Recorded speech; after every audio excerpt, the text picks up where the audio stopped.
What's good? We back. Shout out to everybody supporting the channel. It's more to see Lions Talk. It's your boy CJ Goodfella. Jump right into it. Got a couple Lions videos tonight.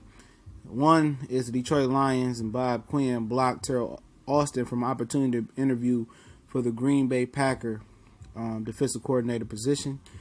He is still under contract, so they control who he talks to and how he goes about handling this business with his interviews. And most people say, "Oh yeah, fucking right, yeah, Lions, yeah." I say no. If he ain't good enough to coach your defense, you feel me? Look at it from a total perspective. Let me tell you that right now. I'm not looking at it as a fan perspective. I'm looking at it as from a real, feed your family type of perspective. They let him interview for the Bengals, and they let him interview for the Atlanta Falcons job the other year, and all good opportunities. But now they tell him he can't interview for the Green Bay Packer position, defensive coordinator. If he is not good enough to run your defense, what fear do you have for him to go over to Green Bay? That's all I ask. What's the fear? If he's not good enough to be our defensive coordinator or our head coach, then what do you fear about him? Because he knows something about your defense, your offense and your defense. Okay. I'm pretty sure Green Bay coaches are smart enough to key in on what the Lions are doing, especially offensively, especially when we can't run the ball. So, you're throwing it. You're not a threat against the run. What's the big surprise? I don't like that they blocking his opportunity to interview for another job. I don't like they're going to release him anyway, And when they do probably release him, will be after the Patriots run when they hire Matt Patricia. They're going to release him after all the jobs have been filled up. Unless it's a job that they let him interview for and he gets it.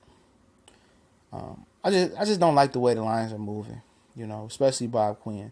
A lot of people praise the things he's done, but it's the same repetitive losing nature that the Lions have had before Martin Mayhew, before Matt Millen, all that. People say, well, his rookies have been doing very, very well.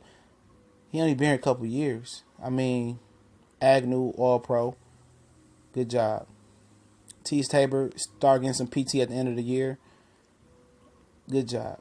Kenny Galladay was solid, but he didn't have an all-rookie year. He was injured. People look at the decisions. Well, Amir Abdullah was his running back. Well, he chose to keep Amir Abdullah. He chose to ride with Amir Abdullah, Theo Reddick, Dwayne Washington, the same backs that Martin Mayhew had that didn't work under Jim Bob Cooter, who still didn't work. He chose to do insanity, and insanity is keep doing the same thing and expecting different results, but keep getting the same results.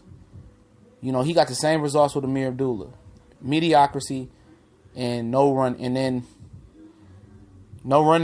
game, injuries, the same thing. You could look at a player and know if he can play in the NFL from year one. Couple games, most of the time. Sometimes you have your exceptions. So it's going to be critical to see what Bob Quinn does. None of his free agents really, killed it this year. That's when Martin Mayhew really thrived at, is picking up the right free agency. He sucked in the draft. But we'll see what Bob Quinn does. I just wanted to, speak on this real quick. I don't like the way it's moving, but guess what? It's a business, and you don't want him going over there and give you intel on the Lions, which it don't matter. Green Bay play Lions twice forever. They know the Lions like the back of their hand, but it is what it is, when you've seen it once, you've seen it all.